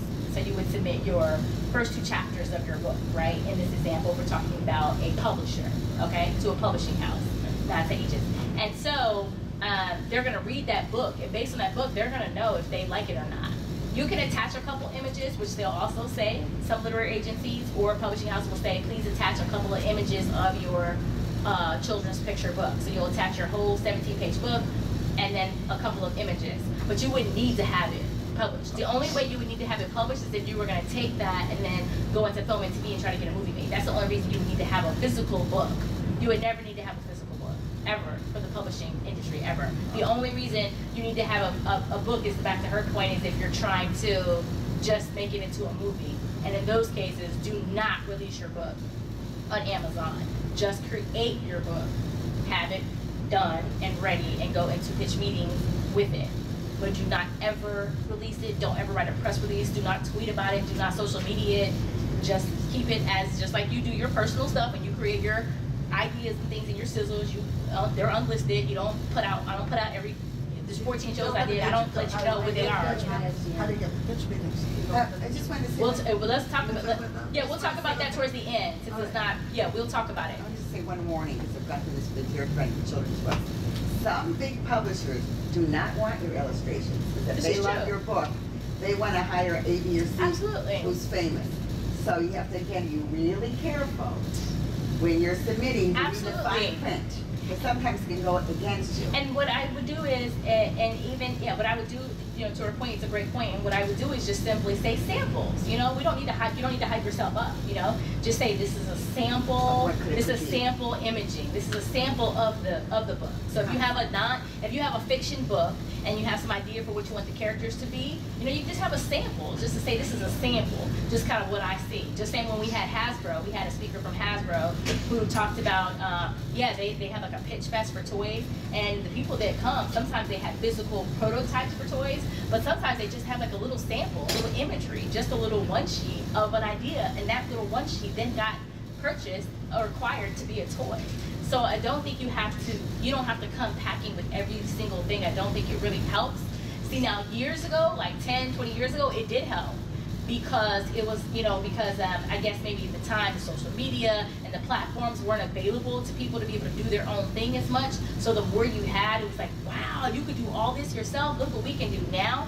All publishing houses know that you can do everything and be super amazing on your own. So they're not interested. All they get interested is, can you sell? Can you sell those books on your own? That's what they care about at that stage. Did that answer his question for you in terms of that answered your question? Yeah, in terms of what they were looking for. All right, so let's. So do you know? Have you ever done this? Created a book that you haven't put on Amazon? No, I have not created a book. I haven't put on Amazon. When it's used it, it's really interesting. I learned that through, and I teach a lot of people who I coach to do that because I learned from my mistakes. So my first book, children's book, I don't know if it's my first one, but anyway, Charm Kids is a book that I wrote. It's beautiful. I had a Canadian illustrator who designed it for me for like $500, like super cheap. And she did an amazing job, and now she's like, we cannot afford her, okay? But anyway, this was years ago, we did it, and but I wrote the book because I had created a screenplay. And when I was going on these meetings and like pitching the screenplay, people were like, "Oh, it's a really cute idea, but it'd be better if it was like based on a book. If we're looking for existing like properties." And so I took that as, "Oh, I can just go make a book, okay?" So then I like created a book to basically then try to go that way. But then what they were really saying was like, we were looking for existing property that's very successful, okay?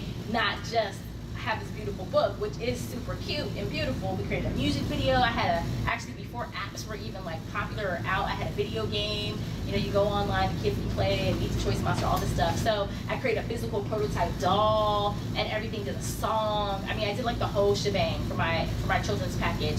And then thought like, oh, when I'm emailing like executives for like, pitch meetings on the film side, saying, hey, I've got this music video, songs, it wasn't like amazingly done, but it was just to say like, look what I can do with no money. So I'm sure you can, take it to the next level. And cereal, like literally, I went all out, okay? I went all out.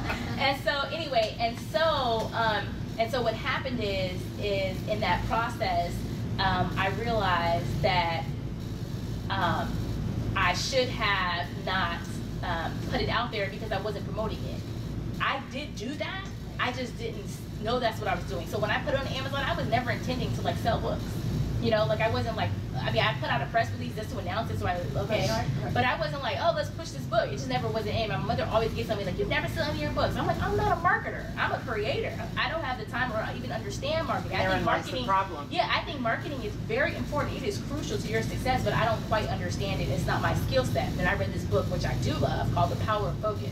And it talks about that you should focus on the things that you're really good at and do those well. And the stuff that you can't quite do or you don't do well, don't let other people convince you that you need to focus and hone those skills. It's different for children, but for us as adults, we don't need to necessarily spend the time to just figure out something, which is why I did the self-publishing company. It's like, you don't need to if you want to self-publish a book, trust me, you do not need to sit down and figure out how to do that. Just spend $300 with someone and let me do it for you. That's silly. Why are you gonna spend 6 months, a year working on this when I can knock it out in 1 month and you have your book and stress free? You know what I mean? So that's like why I started the company. It's the same thing. So focus on the skill set that you have, and then let that be the thing that elevates you. So I definitely highly recommend, if you want your thing to be a film or a TV show or whatever, don't publish the book. Don't, unless you really and I know you feel like, oh, you want to, just don't. Just create it and then have it and then sell it to your friends and just low key, kind of have it. And I think that's a stronger tool for you ongoing, because you always have that as an option to say that it's never been published before. And then at some point, because when the time is good, when they want to redo your thing, someone can take this book tomorrow and repackage and redo, just like they did with Barack Obama's book. No one knew he had published before, and they redid everything, and no one knows anything, right? No, she's like, same thing, Legally Blonde, same thing. So, you gotta dig to find out those stories of how it happened, but there's quite a few. Should they also maybe apply for an ISBN? Because in nowadays world, whenever you are going to put things out there, people can steal your. I wouldn't do an ISBN because that is the one that actually. I wouldn't do ISBN because that's tracking you. That's saying you're intending to sell this book. Yeah. Don't intend to sell it. So when they look over, they don't see an ISBN. Like I told you, it was just a pitch presentation. It's just a presentation. No, I have no intention on selling this book. I wouldn't do the ISBN because it's tracking you. When you have your stuff created, no one's stealing that. I mean, it's here. Like once you create it, it's basically copywritten. It's there. The odds of someone stealing that, and how are they going to steal it if no one's seeing it? You know what I mean? Because you're not out there selling it. If you take it to a pitch meeting, you take it right back at the meeting. You know what I mean? It's like if you want it, then buy it, make me an offer, or option it, or something. It is a good point though, because when you write a screenplay. Go ahead. It's okay. Go ahead. I mean, I have something a little. It will veer the conversation elsewhere, so okay, go ahead. Go ahead. Like when you write a screenplay and you submit to the WGA, right? You get your WGA number. Your WGA number, and then when you submit it, it's a little bit of assurance that there's a record that this wasn't. Yeah, you feel like. Is there something akin to that for a novel? Without the copyright. No, you can register it with the Library of Congress. Copyright and registration. You go through the full copyright. You can do cheap copyright for $35 if you go down the column instead of doing $55 or more. There's a single author, single project. Yes. $35, just cheaper than the usual. Yeah, so if you want to copyright your material, that's through the Library of Congress is where you copyright anything. Actually, copyright.gov. Yeah, you don't even need the Writers Guild in that regard. Sometimes they require it for programs. If you submit to ABC, Disney, they require WGA or something like that. Yeah. But for the most part, yes, you should always register your work. But so with the Library of Congress, and that is not saying that you're trying to sell your books though. Registering your work for legality purposes is very different, because they're not gonna look that up. You can register your poem. You might come up with a poem or a song and you don't have an intent to sell it, but you're just like, this is a great idea, and then you just send a copyright. You just copyright it. So you should definitely, thank you for bringing that up, you should absolutely copyright your material, but not necessarily, don't get the ISBN, don't start putting it up online to be able to pitch and go through. Are there any related to this? I'm saying copywriting is the only thing that helps you in court, even registering with the writers. Yeah, right. They don't show up to court with It can help, but for copyright, critically, it helps to do register. You don't have to do it. Yeah, right. Well, copywriting is. Also, register only lasts a couple of years. Copyright always copyright. Yeah, copyright holds on forever. You don't need to keep on. Writer's Guild, you have to keep doing every 5 years or something like that. Yeah. So you said if you intend to make it into a movie or shows like that, don't publish it. So what's the difference between Legally Blonde and Harry Potter? I'm just trying to get the difference. So if you are intending to have your fiction book or your nonfiction book become a film, TV, digital series, whatever, and you were going to self-publish it, I would recommend that you self-publish your book, you create your book and your product, and you do not release it on Amazon, okay? You keep it as a very private thing that you've done. Now, when it comes to Harry Potter and Legally Blonde, I mean, those are basically, they're both, fiction books, right, that were by mainstream publishing houses, right? So a mainstream book deal, meaning it's a big publishing house, or even an independent publishing, smaller space, but basically a big publishing house or medium or smaller has taken it on and they're upfronting all the costs. So like for my book deal, I don't have to pay for anything. They're gonna pay me, right? They pay me in advance, and then they're gonna pay me along the way as the book sells. So you get paid along the way as your book sells. And with self-publishing, you are actually upfronting the cost. Like she mentioned, the $18,000 editor. You don't have to go that far, but you can definitely, you know, you hire an editor, you hire your cover designer. So with self-publishing, you're doing all the work yourself to create your book. So with Legally Blonde or like Barack Obama, whoever has like, you know, there's plenty of self-published books. What happens is those books did get self-published. Now I don't know the nitty-gritty if he released it on like Amazon or not. I don't know the details of that, whether it was released as a book, if it had sales or not. But nonetheless, there was a physical book that had been released that was in the public's eye enough for it to be on Wikipedia or wherever to state there was an existing book that then got republished or whatever into being with a traditional publisher. How about The Martian? I'm just thinking about, because The Martian, he published it. The book The Martian. Oh yes, that was also, The Martian was also a self-published book. Yeah. But there those books were published purposely to be books, not for what you're talking about. Well, so is that your question? You're trying to understand the difference? Yeah. So there's no difference. No. So I think what I'm saying is that when we create something, right, you obviously want the biggest thing for it, right? If you create a book, if we're self-publishing a book, you're not self-publishing. You're either self-publishing a book to sell that book because you want to make money. You have a platform. You've got 100,000 followers on Twitter, and you want to go out and you want to start selling your book. So you publish your book, you announce it, you start doing book tours, you start making your own money, and you do that. That's one reason why you would self-publish, right? You have the platform to make the money, or you're going to hire a publicist and grow your platform, right? The second way you would self-publish a book is you're going to self-publish the book and hoping that over a period of time, maybe 5 or 10 years, you're going to generate traffic and get interest for Hollywood to come look at your book and then say, let's make it a movie, right? Which is what happened likely with like Martian, self-published and then got made to a movie. Now I can't speak to if it got published again because it was self-published, but it may have been self-published and then got picked up by just like a movie company and then they did it, or it was self-published and then got published by a mainstream publishing house, and then got picked up to be a movie. I don't know the details of which, but I do know that it started off as a self-published. So the other idea I'm suggesting is that when you create your material, unless you have the 100% intent to go out and sell those books, you have over 100,000 followers, you got a robust email list, if you have a strong platform, you're gonna hire publicists, your goal is to push those books right away, then if that is not what you're gonna do in the first 60 days and on, then you need to just self-publish a physical book that has no ties, that is published, that you can take that book into pitch meetings, things like that. Oh, right. Does that answer the question? Yeah. Okay. Let me get her. So this kind of goes way back when you were talking about the skill sets and like developing new skills. Yes. So I originally always had it in my mind that I would hire a ghostwriter to write my book. Okay. And then I looked into the realistic cost of it being like $25,000. Yeah.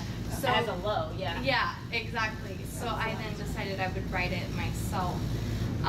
So can you kind of share your experience as being a ghostwriter as to like how that happened and like if there are any options to be like hire a ghostwriter that's not the whole book or like kind of so basically you still would like to hire a ghostwriter, is that what you're saying? Or you would like to be a ghostwriter? What I'm saying is like if I wrote like the majority of the book, is it still possible to then hire a ghostwriter to kind of take you through the finish line? Yes. Of course, at any stage, yeah. And then, so I wanted to know basically like your experience as to how they found you, like what the process like. So the first thing about ghostwriting is you can never talk about it. Okay. Is the first thing. You sign a very lengthy contract which will not say who it is and what you did.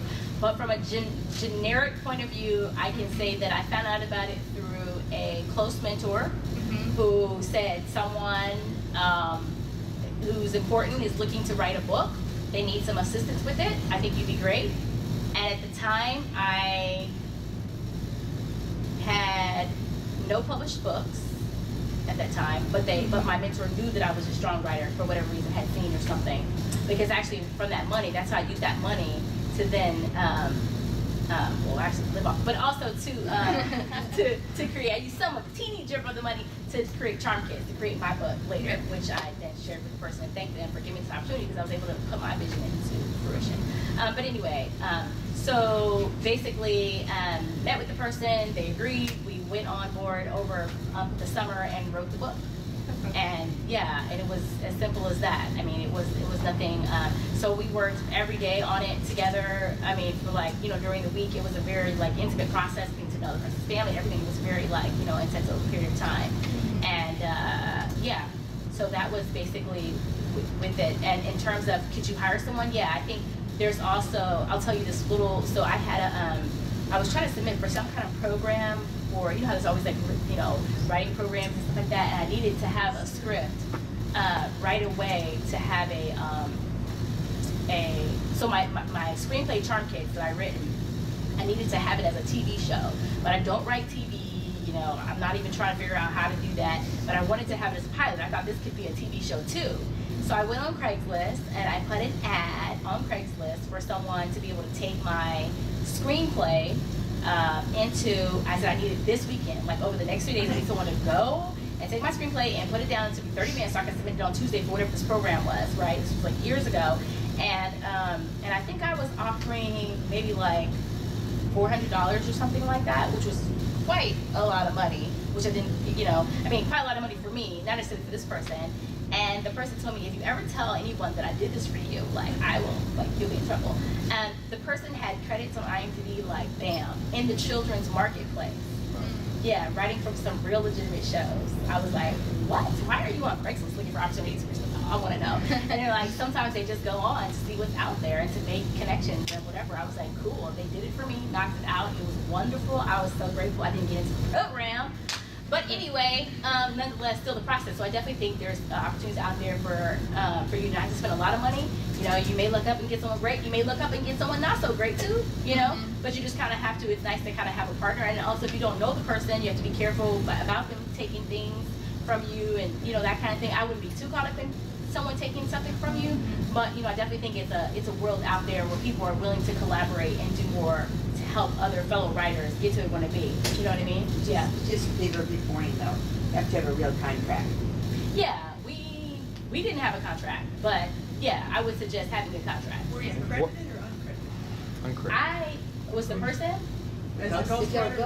Oh no, uncredited. That's what I meant about contract. What percentage did you get up front? Oh wait, let's back up. Okay, so for the ghost, those are so separate. So for the ghost Yeah, writing, you didn't need the yeah, the ghost writing thing, yeah, the contract was. I mean, this person is like very like big. Yeah, That's what I'm saying. Listen, I had like a 10-page contract I had to sign. It was like detail after detail after detail after detail. Like, it was ridiculous. I mean, ridiculously, I was happy to sign it. I was like, sign, Bridget, you need the initials. Right, but I just meant for ghostwriting, you really need a good contract as opposed to not the one for really. Yeah, well, I'll tell you, I've had some situations where I've helped other clients find ghostwriters, and they just use like one-pager contracts because I think But they you know, still have a contract. Yeah, they said they had a contract. It was like a one-pager. It wasn't anything really intense for like the individual. This person I was working for had multiple attorneys giving me the contract. But if it was us or me, and I had to hire a ghostwriter to do something for me, I'm not. They would get like a 1 or 2 page little contract that would just say like, this is my idea, blah blah blah blah, just so they don't try to steal it from me. For the most part, but I feel like honestly, for the most part, it's just something you really don't have to worry about. Those are far and few between, in my opinion. Yeah. Okay, so I actually have a very different question, but in regards to this and you ghostwriting, how much of the writing was yours? Were they dictating and then you put it all together, or did they write a portion of it and then you were more of an editor? It's probably different for so many different variations. For my particular thing, they had the full story out. They just weren't as strong as a writer as I. So you were more of an editor, putting it. It's kind of like if you have a really great idea for something, you've got this world and these characters, and you know you've got it all mapped up. Like the person can sit and tell you it, and they've got some stuff on the page, and you're like, wow, this is so fascinating. But also they don't want to sit down and do it. You know, part of it. You know what I mean? They don't want to sit and physically go through the process of doing the writing, which is very intense. And so, yeah. Okay. Well, my real question then, in regards to your agent and the publishing house, and now you're making some money because you're selling these books.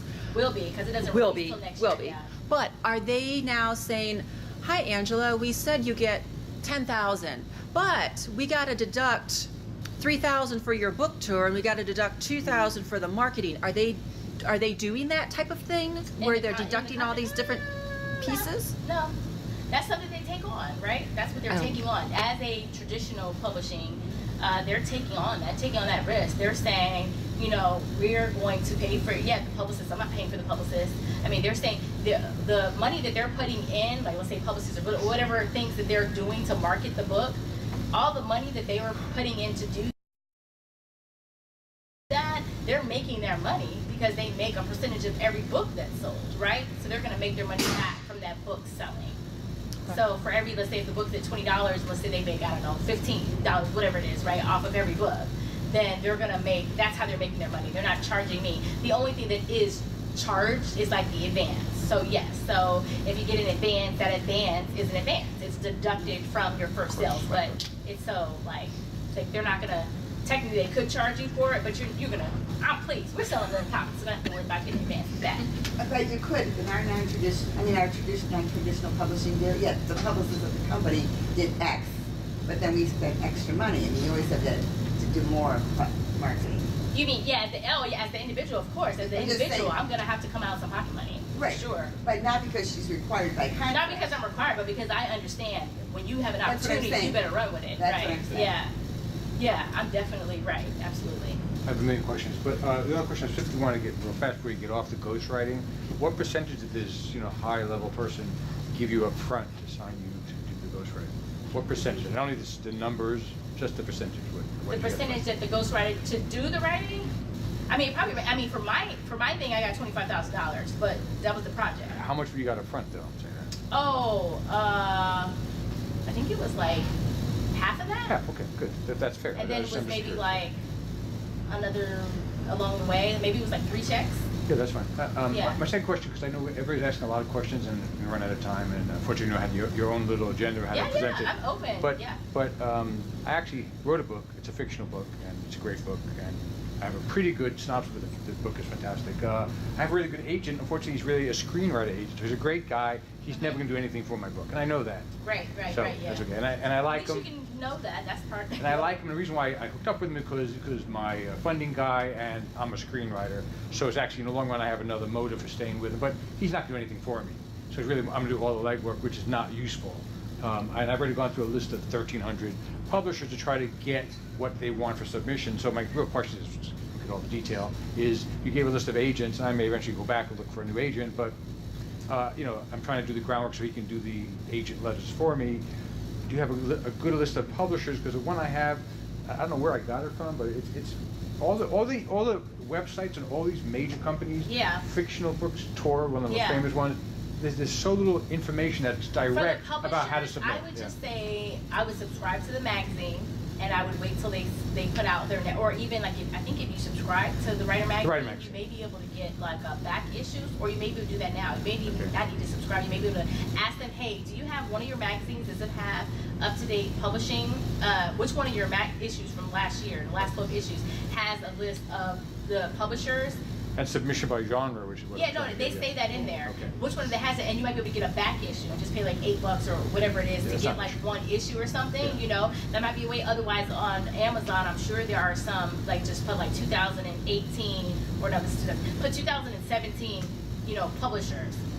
Publishing houses, and you might be able to find some that are. And then the other way, of course, is looking at books that are like yours, right? Looking at the books that are similar to yours. So that's something I would do frequently. I mean, it didn't happen that way for me, but I definitely went to Barnes and Nobles, chose all the books I thought they were like an idea I had, and looked up who published those books. So I knew, like when my problem was 31 Moms, when my agent sent me the list of who he was going to send it to, I knew who those houses, those publishing houses were. It's what the submission criteria are. That's the hard thing to figure out. They want the 2 chapters, 5 pages. I mean, it's hard to. It can be very, very. For the most part, once you start kind of doing it, it kind of can be the same. But yeah, it can be very varied. Some people say 2 chapters, some people say 3 chapters, some people want 1 sheet. Sometimes they want you to copy and paste on their website. Like the insert on their page. You can't even submit your document. You have to like copy it. So it's very. It's just not that clear from what I've looked at. I was trying to get an easy way to figure that out. But if I can, my third question was actually, But if, query letters? But what is why would you not? I would just think like you're doing so much work to go for the publishers, and publishers also, I mean, they have the relationships with the agents, right? So why not spend this time in focusing on the agent? Because then it looks like you can do other books too. Oh, yeah. So once you I already focus on saw getting that a literary agent for the book world, then instead of focusing on the publishers, I mean, it might be an idea. To Right. Well, again, not to dwell on it. It's not. But my goal was to. There's a reason to be involved with this guy. But he's really a screenwriter, literary agent, which is completely different. Doesn't know anything. I'm sorry, doesn't know anything about books. But do the homework to get him to write the letters and do my own submissions to the companies that don't want agent. They don't need agent. Letters. They don't need it. Yeah. Anyway, but the other thing my third was about if you just before we do leave tonight, your suggestions on query letters. We'll talk about that. Yeah, we'll talk about it for sure. And proposals. And what? You said proposals, I think that's a good thing. Yeah. I wasn't able to hear this time around quickly, but you had said you were going to answer the question. How do you get a pitch meeting if you don't have an agent? The pitch meeting if you don't have an agent. We're talking screen, right? Yeah, for screenwriting. Pitch meeting. Well, actually, for both, if you don't mind. Pitch meeting for film and TV. A pitch meeting to a production company, essentially you're just gonna email production companies is probably the easiest way, is to email production companies that have done similar films or TV shows just like yours, and email those production companies and just say like, hey, I have this great whatever it is. And then for the book, I really wasn't, I'm mainly asking for book stuff. Wait, when you say book, pitching the book to be a film or what? Non-fiction book pitching. Just do that through the mail. But non-fiction book pitching for what? Pitching it to do what? What do you want to happen with the book? It's the word she's using. She doesn't. Oh, okay. So you want the non-fiction. You have a non-fiction book, and you're saying you want the publisher. Yeah, I mean, I don't publish the book. Right. So the query. Okay. So that's not a meeting. So you're never gonna meet your. I've never met my agent. I've got to talk to him on the phone. He needs help. I've never met him. So you're not actually going to have physical meetings with publishing houses. I did not meet mine. It's just all going to be via email or via phone in terms of your. Yes, thank you. So in terms of that, so basically it's querying. Let's talk about that. It's basically querying. So you're going to send a query to either an agent or you're going to send a query to a publisher. And when you send that query, what are you going to say in that query? You're going to keep it short. What I do is I will, and when I say how short, I send the email to myself and I start reading it on my phone. And then after, you know what I mean? When you all know that when you read, you're just like, you have to kind of, that's enough. Like, that's too long. When you have to keep, you're like, okay, that's it. Give yourself a couple, that's it. That's about how long it should be, right? So I would say 6 sentences at most. You could go longer if you're really gonna be power punching every single sentence, I mean power punching. It's like your opening sentences, for that one, for example, the first one was, I have more, businesses than kids. That's a power puncher. I mean, it may not be super funny, but it's like, okay, what's she talking about? Okay, I have a platform of 10,000 email lists. Boom, okay, who has that? I've got, and I've got this great book, or a joke, or whatever, you know what I mean? And boom, that's it. Like, we're done. When you're writing a query letter for film and TV versus books, the books for nonfiction, they want to know you. It's about you. It's about how funny you are, how sad you are, how depressed you are, how happy you are, how whatever it is, your book is, how smart you are, the tech-based, your numbers, like whatever it is. Like she talks about her friend who's a scientist, like they want to know who you are. You're a rocket scientist, who are you and why are you so amazing to write this book, this nonfiction book? So that's what they want to know in a query, in a short, concise, funny, or serious, or whatever way, If I was writing a very emotional, I would say, this is true. When I was 8 years old, I was kidnapped. Oh, okay, right? Something really, dead on to the kind of book you're writing, right? I'm not gonna do that for a funny book. You're like, what, And then for the film and TV, it's all about the actual product. For film and TV, they just want to know your log line. They just want to know, basically, can they sell this in the market right now? An agent wants to know, do I have a buyer for this? Or the production company wants to know, is there a network that's gonna that's going to take this pitch meeting from us if we develop the show. And then a studio is wanting to know, can they make this movie with this amount of budget? So it's all about your actual product. For film and TV, when you're sending a query, and when you're sending a query for the literary world, it's all about that. For nonfiction, it's all about who you are. For fiction book world, it's similar to the to screenwriting. It's like, what's this world they're taking us to? What's this magical planet? Well, for the query, you would kind of take us into your world of your character. So you might open up creatively, right? You want to show your creativity in there. So you might open up as the character. You might email the query as the character for your wild fiction book, right? If that's appropriate, if you have like an inner voice, or it depends on what your book is. You might go into the voice of your book, right? You might talk about what inspired you to write it. You can still speak to like who you are and why you were driven to write this. If you were like kidnapped at age 5 and then you had a death-like experience or something, and your book is about, like the young lady said, similar to what, her real life is, then you might kind of tap into who you are. But you only have about 4 or 5 sentences to do it. No long are the days of the long, first paragraph, second paragraph, third paragraph. That's what we were told about 10 years ago. Don't do it. Don't do the first paragraph, second paragraph, third paragraph. Just get in literally 1 paragraph, or you could separate it. It could be 3 paragraphs, but those paragraphs can be 2 sentences, 1 sentence. Really, really short. And just dive, just kind of dive into it. And your opening, your subject should just be the subject of your book, unless there's something more amazing you could think about that you could, think of. I would either do the subject of your book, or if your book is if your subject of your book, the title, I should not say subject, the title of your book is what I would put in the query. I would put in the query of the subject of the email, right? The title of your book. But if the title of your book is like too long or just too hard to kind of, whatever, then you might say a romantic comedy in the sky. You might give a little, blurb about what it is in the subject of the email instead of the book title, if the book title is not head on from what it would be. I wanted to make a suggestion. There's a website, it's really poorly designed, but it's called querytracker.net. Yes. And it's $25 a year, and it's really helpful because you can track. It doesn't have every agent, every publisher, but the instructions will literally say what the subject line, in most cases they'll say, subject line needs to say your name, that, or this or this. Yeah, for the query, yeah, it is, yeah. What's the name? I'm sorry. Query tracker. Querytracker.com. Querytracker.net. It's $25 for the whole year. Querytracker.net. Yes, I have never paid for it, but I have seen it. Yeah, I use it all the time.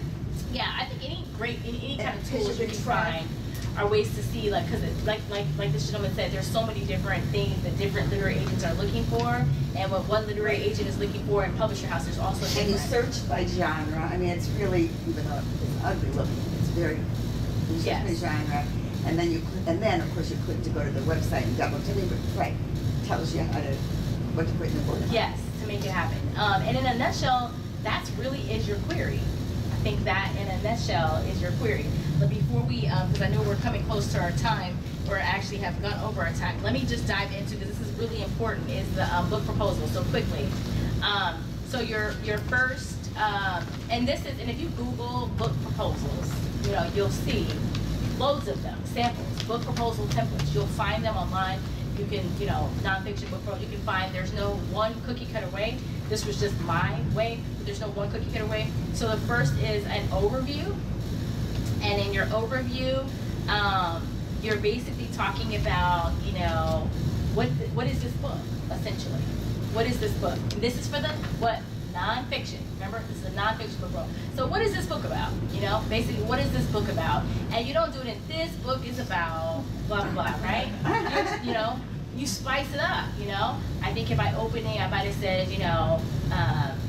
I've been rejected so much in my lifetime that blah, you know what I mean? Like you go in as if you're trying to pitch. Every moment you're always pitching someone to get interested in your writing style and in the content of the book, right? So you're gonna go into your, what is this book about, right? And then after that is the reader's benefit. What is the reader going to get from this book? What is someone gonna get when they read this book? What are they gonna get from that? And in that, you might also cover, let me back up, in your overview, you're also gonna cover like what genre your book is, And when I say that, don't just say it's a romantic comedy. Go to the bookstore and figure out.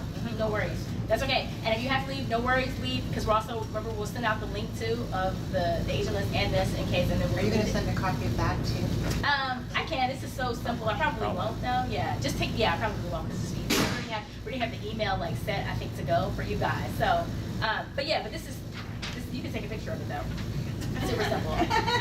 But in the overview, also your genre. So when you're talking about your genre, go to the bookstore or look up on Amazon and look up what books that are similar to your books and see what they list them as.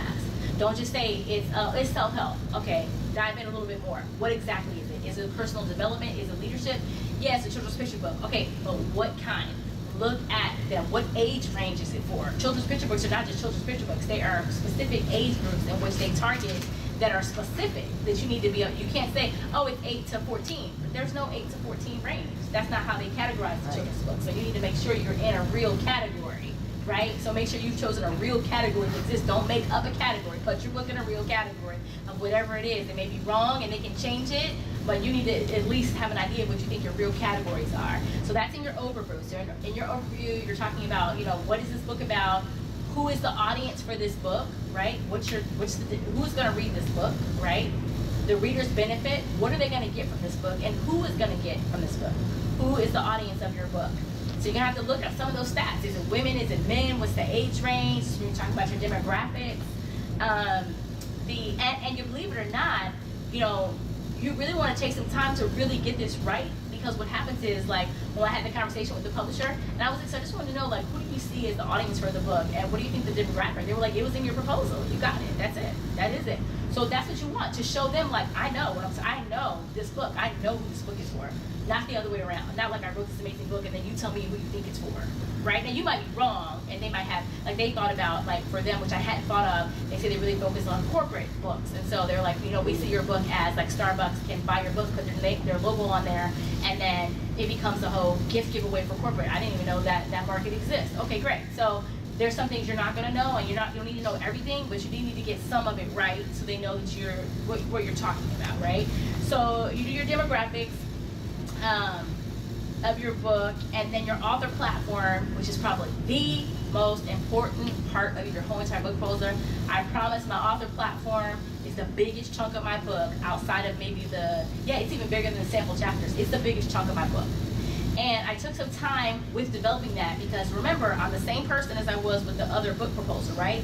So my platform, I said before, I said I have a 10,000 email list. I said the same things that I had, before, but this time I really broke it down. I said, what if they missed that word 10,000?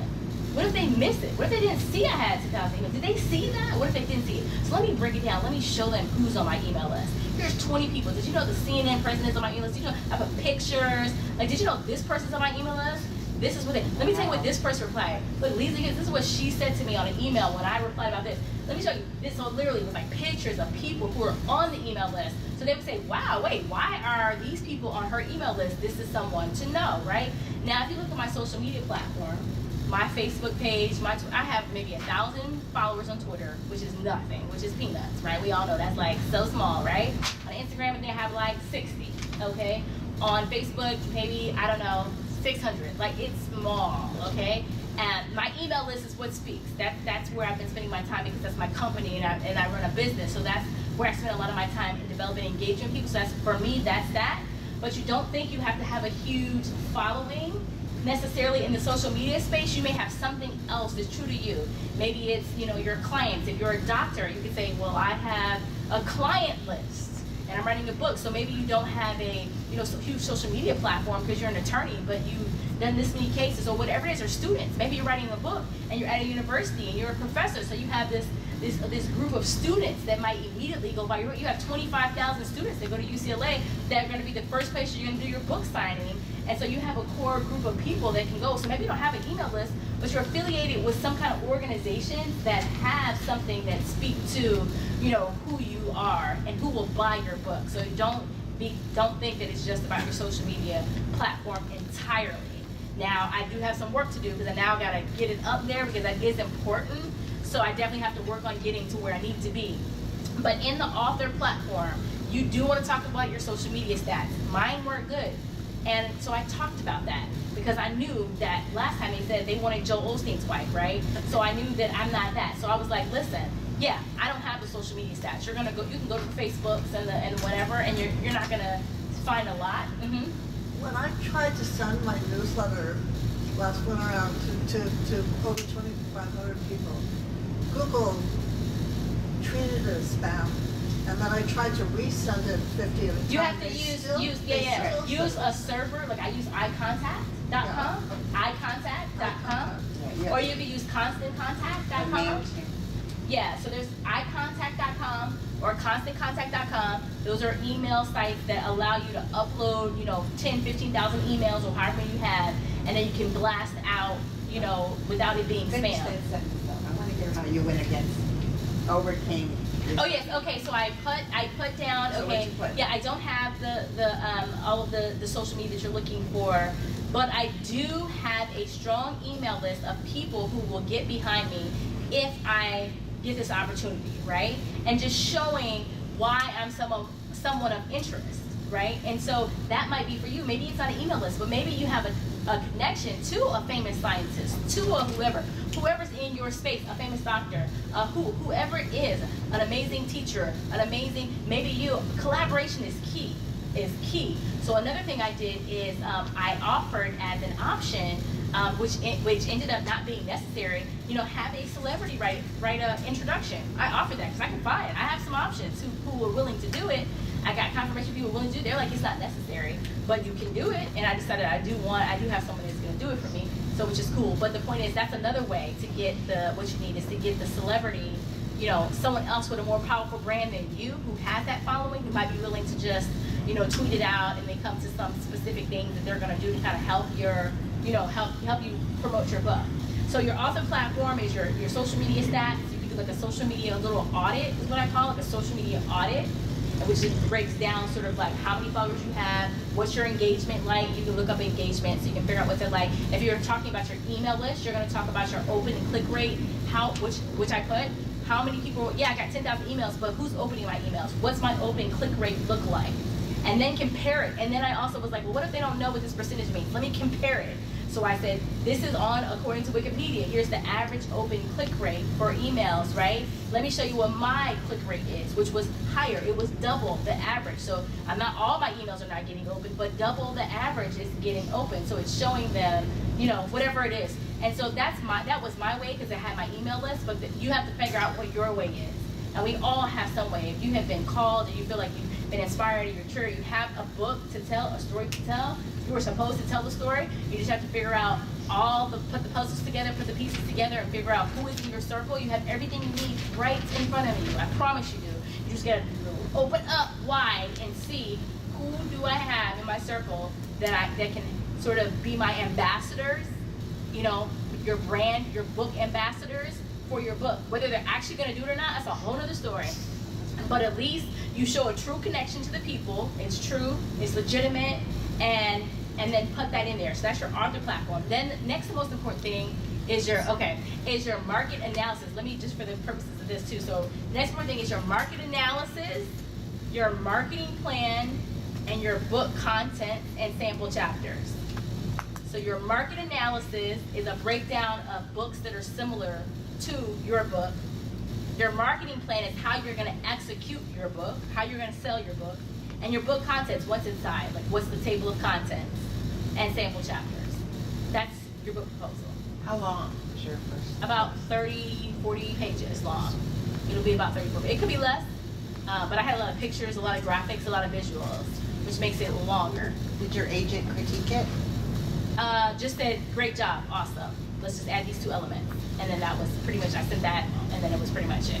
And the two elements were saying it 2 sentences of each chapter? He wanted me to add I had a list of the chapters, but he wanted me to add 2 sentences for what those chapters look like, right. And then we rearrange the order of something else.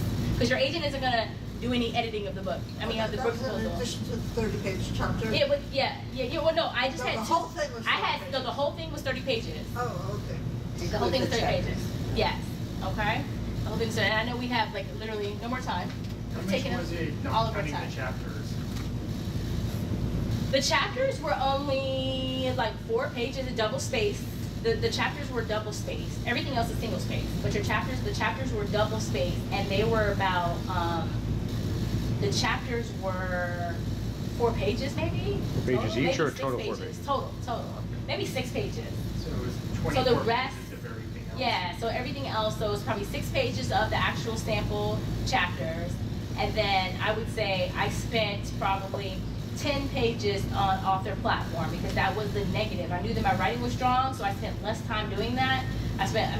Less time showing that. I've been told